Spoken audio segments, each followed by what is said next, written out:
Thank you all so much for coming tonight. We really appreciate it. If you can't hear me ask me to speak up, I'm very happy to. Unfortunately, because of the laptop, I think it's easiest if I sit here while I show that, and then I might move over there so I can speak to you all a bit more easily. Essentially, my name's Scott. I'm an obstetrician primarily at Francis Perry House and the Royal Women's. I work in both private and public. At the Royal Women's, I work in the preterm labour clinic, and as you'll hear shortly, that is my passion within obstetrics. I do all obstetrics. I love looking after low-risk women, but equally I really enjoy the challenge of a high-risk patient, spanning from preterm birth to multiple pregnancy, pre-pregnancy counselling for women with complex medical conditions, and I'm able to sort of try and help these women to achieve successful pregnancies. But as I said before, my passion really is preterm birth. And I think preterm birth is a very fascinating but equally challenging area in which to work. You're dealing with women who have often had very difficult past obstetric histories. They are particularly fragile and find their entire pregnancy to be quite difficult. And each week is a big milestone for these women who potentially lost their babies at very premature gestations in previous pregnancies and in the field of preterm birth. And I think this explains for you why I am quite interested. In, I think it was October, we got the news that I was pregnant, which was fantastic. I had the perfect pregnancy. We'd had a very routine, we thought was a routine pregnancy, and then at 31 weeks I had what they called a hind water leak. And then they decided at 7 p.m. they were going to fly me down with the Royal Flying Doctor Service, and I left Port Hedland about 9 p.m. And at my 24-week checkup, the obstetrician noticed my blood pressure was high. Then 1 week and 6 days later, I had a bit of a leak, and I thought, I was admitted to King Eddie's and I was in there for 4 nights. At 24 weeks, my waters broke for not sure why, and I was rushed to King Edward's Memorial Hospital and put on strict bed rest. I thought I was just going to be on bed rest for the next 10 weeks and he'd come full term. But it didn't work out that way. Anyway, on the night before she was born, I got really sick. My membranes, my waters had an infection, and I was going downhill pretty rapidly, and the call was pretty well made that, okay, we need to get Stella out. He was born at only 500 grams, so there were a multitude of issues to deal with. Day 1 of his life, he was diagnosed with a bleed on his brain. He had been diagnosed at 19 weeks with only half a heart. No one should go through it if they can't. Like, I wouldn't wish this on my worst enemy, because it's so emotional and so hard. Sorry. They came down and said that she wasn't doing very well and didn't want to get it baptised. Sorry. Can't even describe it. I just love going in there, spending as much time as I can with him. When she came out, she had to go straight down to the nursery and get all these tubes put into her and IV lines, and it took me nearly a day to be able to see her. I had no idea about preterm birth at all. I didn't have any family, any friends, anyone I knew about preterm birth. So Just every extra day of baking time in pregnancy can decrease your chance of risks. And I was able to prolong the pregnancy to 28 weeks. It would be phenomenal to let people know more about how to avoid preterm birth. We need your support. We need to save these babies' lives. We need your support. We desperately need your support. Please support us. We need your help. We need your support. We need your help, and we need it now. So I think you can see why I feel quite passionate about it. I think it's a really important area, and I think as an obstetrician who works in this field, I feel I can contribute a lot to these women and really help in preventing preterm birth. So when we think about preterm birth, we know it is birth before 37 weeks gestation, and in Australia the incidence of preterm birth is about 8 to 9%, which compares favourably with an incidence of about 11% worldwide. And when we think about preterm birth, and I think the way that I'd like to split it up tonight is to think about two groups of women. There are women that are at risk of spontaneous preterm birth, and then there are women who are at risk of iatrogenic or medically indicated preterm birth. So these are women who have preeclampsia or fetal growth restriction or a placental abruption, anything that medically indicates delivery. Thank you very much. So in terms of how frequently these occur, about 2/3 of cases of preterm birth are attributable to a spontaneous labour, and the other third are iatrogenic. Okay. So tonight when we talk about it, I'm going to split it up into the two groups because the management of each of the two is really quite different. Okay. So in terms of why does it matter, yes, we can see the impact it has at a personal level, but in terms of a more medical sort of level, I suppose we know that mortality significantly increases for every week you go down in gestation.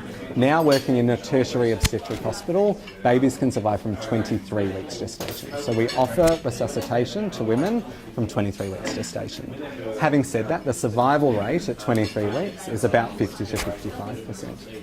By 24 weeks, that's at about sort of, a little bit higher, and it's sort of 60 to 70%, and it goes up by about 10% each week. And at about 30 weeks, the survival rate is about 99%. So each week makes a huge difference. And when you hear the women in this video saying each day makes a difference, they're extremely premature gestations. That certainly is absolutely true. So apart from survival, what other things do we need to think about? In these very preterm babies, they're at risk of intraventricular hemorrhage, necrotizing enterocolitis, severe respiratory distress syndrome. They get sepsis more frequently. They have problems with their hearing, with their vision. There are a lot of impacts.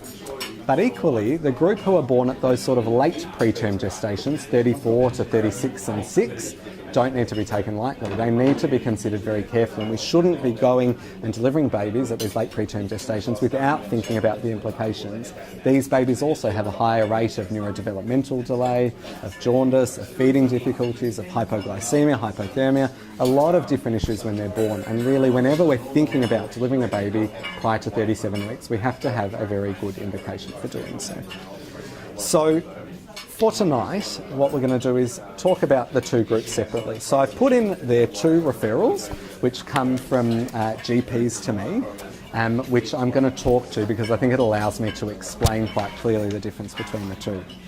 So in the first referral that you've got there, it's a referral from a GP about a patient who has an obstetric history of a surgical termination of pregnancy, followed by 2 curettes for miscarriages, and then a subsequent 31-week preterm birth after a spontaneous labour with a healthy baby who's now doing well. Essentially, the pregnancy history is otherwise unremarkable, and this is a patient who's been referred to me for care. So I think the first thing to do is to think about what are actual risk factors for spontaneous preterm birth. And looking through this woman's history, she has a couple of really important risk factors that I can identify. The first is that she has had a previous preterm birth, and a previous preterm birth is the greatest risk factor for a subsequent preterm delivery. Okay? For a woman who's had a previous preterm birth, her risk of another preterm birth is about 30%. After 2 previous preterm births, her risk of another preterm birth is about 60%, so it goes up quite markedly.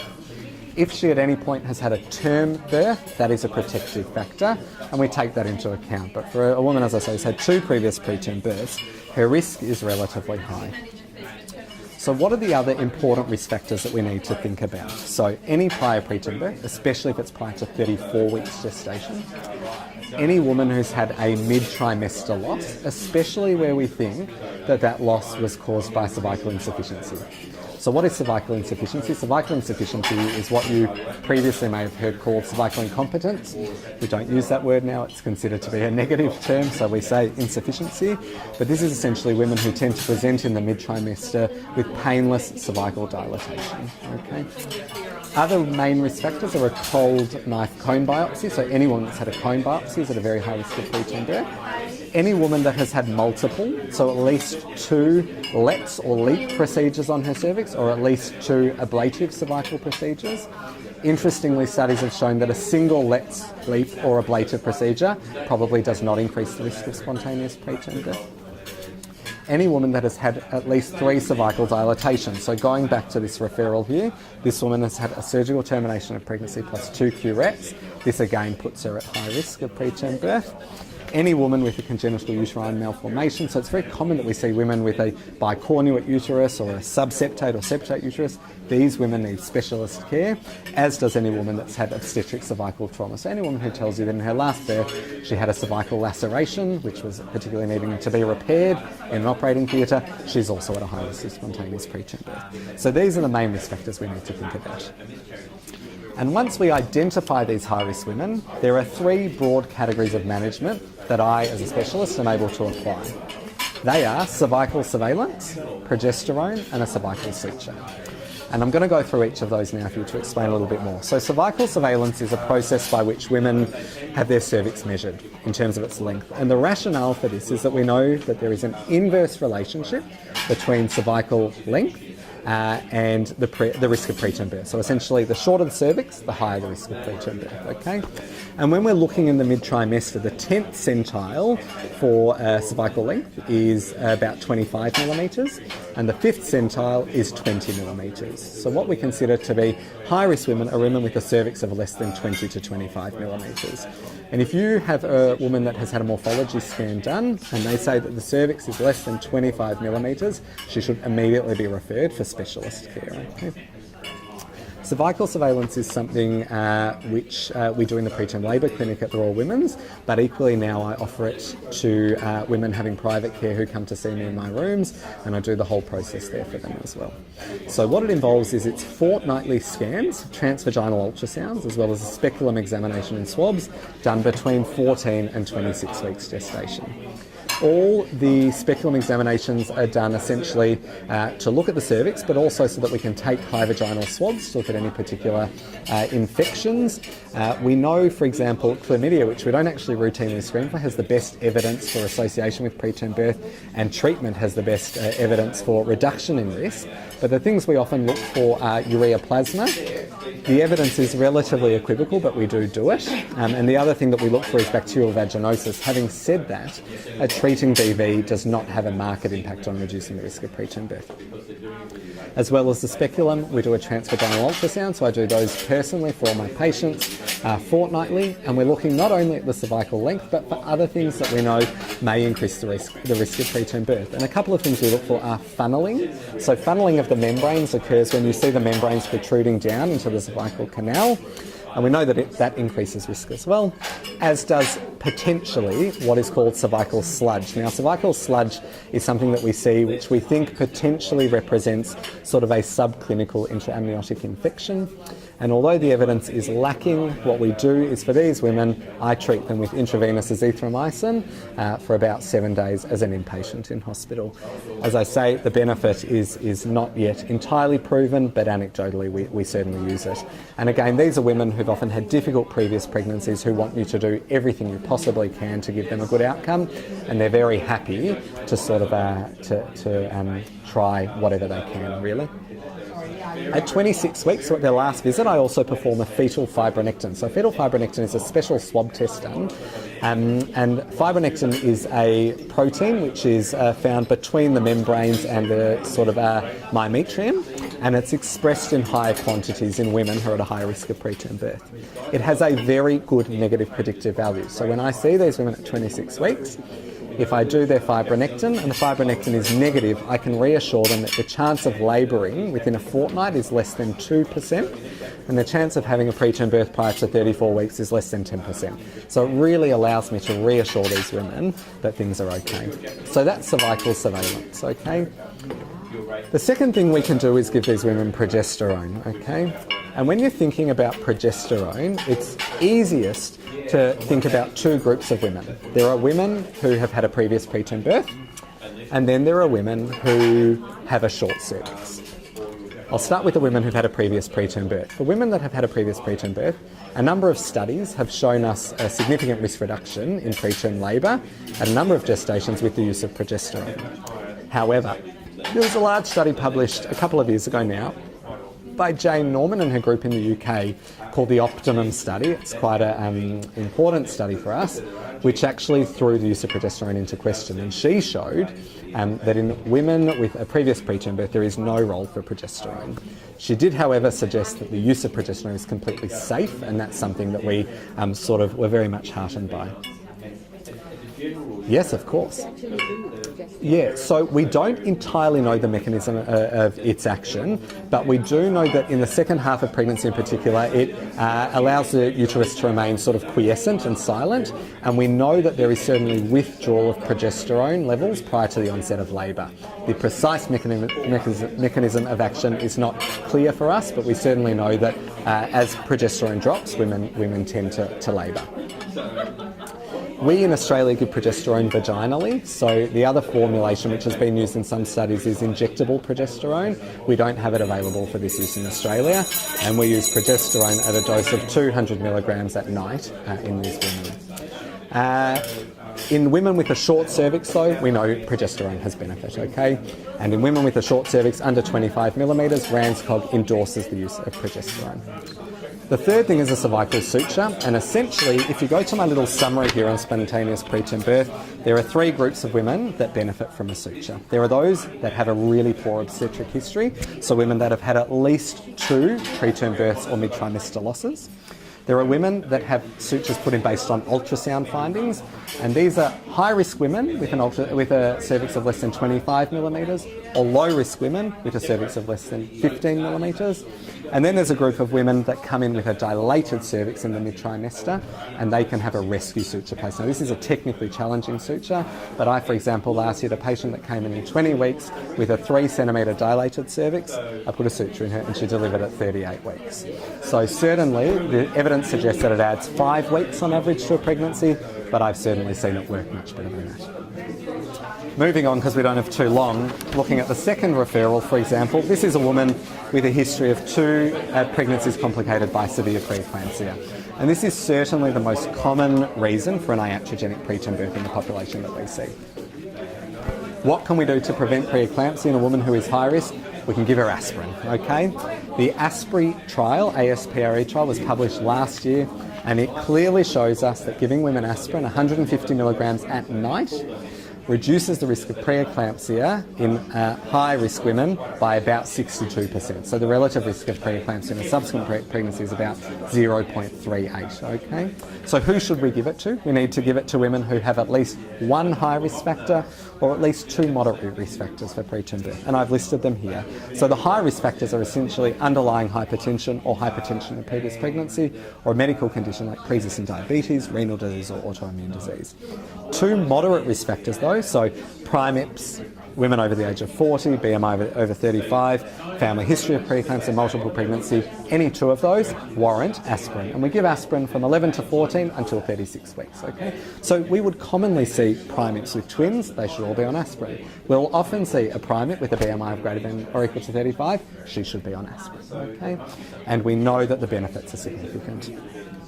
The other main group that we can really impact are women with chronic underlying medical conditions, and these are women with diabetes or lupus who, if are not optimised in pregnancy, end up having significant exacerbation of their medical conditions, and we need to deliver them often at 32, 34, 36 or even 28 weeks because of worsening renal function, for example. So these are women who should be seen pre-pregnancy, okay? So if you are seeing patients in your general practice who are of reproductive age who express to you that they are likely going to want to conceive over, the next short period of time, it's really important to refer to an obstetrician that specialises in high-risk pregnancies and can make sure that their pregnancies are being optimised. And we work very collaboratively. I work with obstetric physicians, physicians in multiple areas of medicine, diabetes educators, a number of people that I work with who can ensure that as a group we can give these women the best outcome. And the other thing that you probably see quite a lot of in your practices is women who smoke. And we know that cigarette smoking has a significant impact on the risk of preterm birth. It increases the risk not only of spontaneous labour but also of iatrogenic preterm birth secondary to placental abruption, growth restriction and a number of other conditions. And therefore women who smoke should be strongly encouraged to cease. Good question. Pre-pregnancy, I think it's safe to consume a moderate amount, a low to moderate amount of alcohol. In pregnancy, there is no safe limit of alcohol, and the RANZCOG guideline is that women do not consume alcohol in pregnancy. So no alcohol in pregnancy is a current recommendation by RANZCOG, correct. Binge drinking is the worst, but any alcohol level of, consumption level has not been proven to be safe in pregnancy. Other things like placental abruption, we have nothing that we know of based on evidence that can reduce the risk of a woman having a recurrent abruption. Having said that, anecdotally, you'll see a lot of women put on aspirin, high-dose folate, and we do, see that this may potentially work, but again, this is an evidence-free zone, okay? So the main things from an iatrogenic preterm birth perspective are women who are at high risk of preeclampsia should be on aspirin, and possibly calcium. Again, the only proven benefit of calcium is in high-risk women with a low calcium intake. I don't measure calcium intake in my patients, so anyone who gets aspirin gets calcium as well, okay?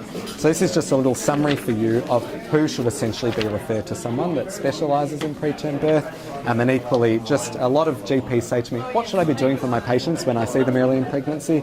I've also provided you with a summary of the investigations that I recommend that pregnant women have at their booking visit, and hopefully you find it useful.